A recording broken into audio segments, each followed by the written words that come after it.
Bom, então, apresentando então uma definição sobre equilíbrio, né? Porém para a rede, para um grafo, e não o equilíbrio local ali dos triângulos, né?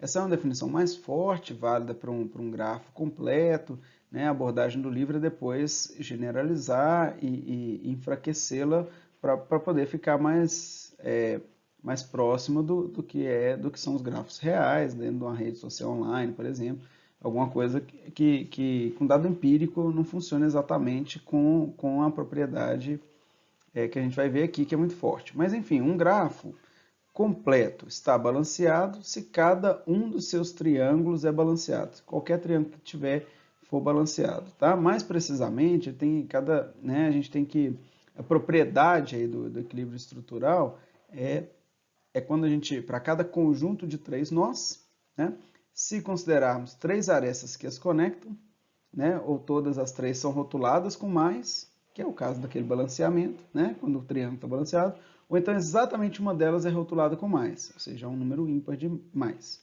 Tá? Então vamos ver aqui, ou seja, que é o outro caso de balanceamento, né? Que seja, dois nodos são amigos e têm inimigos em comum, tem um inimigo em comum. Então é o outro tipo de triângulo balanceado, tá? Então aqui, olhando esses dois grafos aí, tá? O primeiro, ele está balanceado.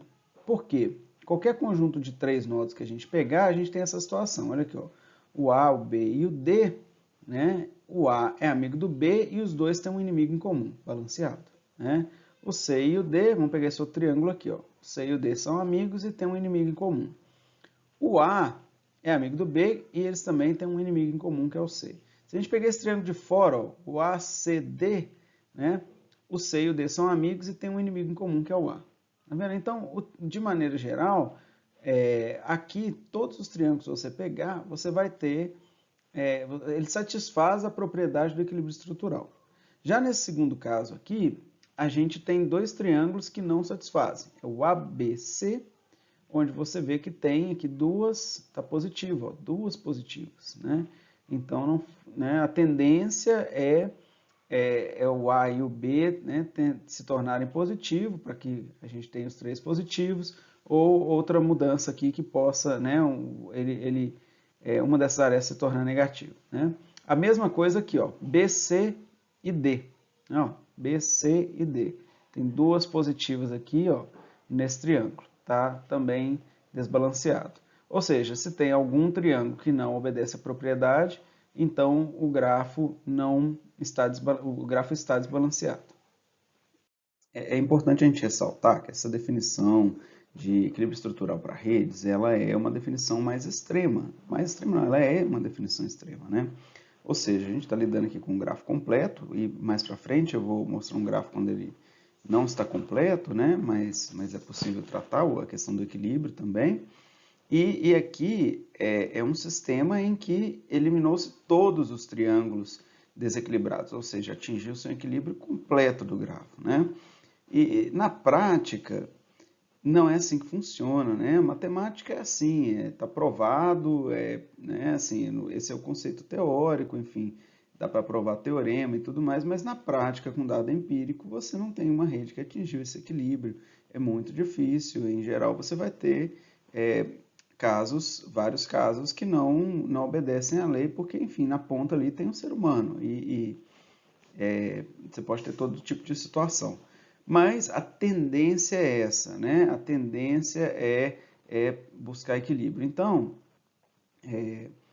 o que a gente trabalha na hora com dados empíricos, a gente vai ver isso mais para frente quando vermos resultados mesmo de paper, né, que fizeram esse tipo de medição, é fazer comparações, esse valor aqui nessa rede, a gente tem mais desse triângulo que desse, você observa essas propriedades todas e vê que existem grafos, existem triângulos que não estão equilibrados, né, que não estão balanceados, mas é, é bem tolerável, ou seja, você pode falar, né, que você tem um equilíbrio estrutural numa rede, mesmo se alguns triângulos mesmo se alguns triângulos estiverem desbalanceados, tá? Aí que número que você vai falar? Olha, né, 5% está desbalanceado, eu posso dizer que a minha rede está balanceada. É tudo, né, escolha de números, né?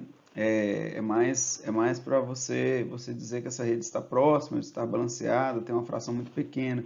Na prática é assim que a gente vai nos resultados empíricos, né? Bom, então agora vamos ver a rede, né? Vamos mudar a perspectiva aqui sobre a observação de uma rede equilibrada. Tá? Ao invés de a gente ficar olhando os triângulos em si para ver se a rede está equilibrada, como é que seria uma rede equilibrada se você olhasse para ela? Eis aqui um grafo, né? Está equilibrado ou não está? Esquece a coisa dos triângulos. O que você poderia observar, né? Primeira coisa é o seguinte, uma rede estaria equilibrada ao bater o olho nela se todo mundo gosta de todo mundo, né? Todo mundo é amigo de todo mundo, né? Ou seja, todos os triângulos têm o rótulo mais. Essa é uma rede equilibrada, né? Uma forma um pouco mais complicada é em que a gente tem dois grupos antagônicos. Olha aqui eu tenho 4 nodos, né? Eu tenho o A e o B e o C e o D sendo amigos. O A e o B é amigo e o C e o D é amigo. Esses dois grupos são como grupos antagônicos. Eles são inimigos entre si. Ó. O D é inimigo do A e do B, o C é inimigo do A e do B, e vice-versa, né? As arestas não têm direção aqui. Então, o que a gente tem? A gente tem um outro grafo equilibrado aqui, né? Então, essa é uma outra perspectiva. Pensar que a rede pode ser formada por dois grupos antagônicos, né? Onde dentro de um grupo todo mundo é amigo entre si, e no outro grupo todo mundo também é amigo entre si, mas as arestas entre grupos elas são negativas.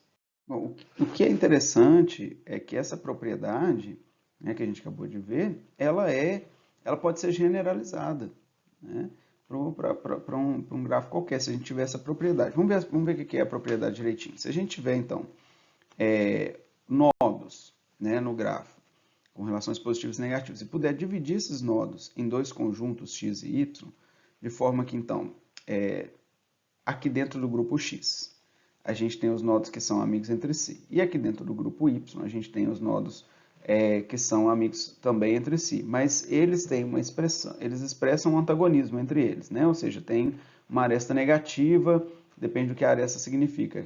Não confia, é inimigo, enfim. Então, esse gráfico está equilibrado, né? Porque vamos imaginar alguns triângulos aqui. Vou desenhar aqui para tentar ser bem breve, mas desenhando. Então, vamos supor que eu tenho dois nodos aqui, né? Esse nodo aqui e esse nodo aqui. Entre eles tem que ser positivo, por definição, né? É o que nós falamos. Se a gente tiver esses caras ligados a um outro nodo aqui, essa aresta aqui tem que ser positiva, ó, né? Tem que ser positiva, porque dentro desse grupo é assim. A mesma coisa vale para cá. Agora, se eu pegar um nodo, vamos analisar um triângulo formado aqui por esses caras. Ó, se eu ligar esse cara aqui com esse cara aqui, a gente está falando que essas arestas são todas negativas, né? Então, esse é um triângulo equilibrado também, porque ele só tem uma positiva, certo? E o mesmo, eu não posso ter aqui, ó, se eu ligar aqui um cara positivo aqui, né, ele tem que ser positivo, né, por definição. Qualquer outro que eu ligar de lá, eu vou ter o mesmo cenário, um positivo, dois negativos, ó, né? Então, essa é uma situação, quer dizer, eu não vou ter uma situação em que eu vou estar ligando dois caras aqui com negativo, que aí sim eu estaria infringindo o meu balanceamento, né? Então, aqui só pode ser positivo. Então, de maneira geral, a gente pode ver que essa é uma propriedade, né, global. Essa coisa de ter dois grupos antagônicos ou um grupo só totalmente positivo, né? Então, vamos falar um pouquinho dessa implicação. Esse é um teorema, né? Teorema do equilíbrio. Então, e a gente chegou finalmente na propriedade do grafo da rede por completo, né? A partir de uma propriedade local. Vamos falar ela de novo, é bem dentro da definição agora. Se um grafo completo rotulado for equilibrado, todos os pares de nodos são amigos, ou, né, essa é a primeira opção, todo mundo é amigo entre si, e pronto, não tem inimizade nenhuma. Esse é um cenário de equilíbrio. Ou os nodos podem ser divididos em dois grupos x e y, de forma que cada par de nodos em x gosta de um do outro. né? Gostam um do outro. E cada par de nó em Y gostam do outro. E cada um em X é inimigo de um em Y, né? É inimigo de cada um em Y, né? Ou seja, é uma relação entre grupos, ela tem que ser antagônica.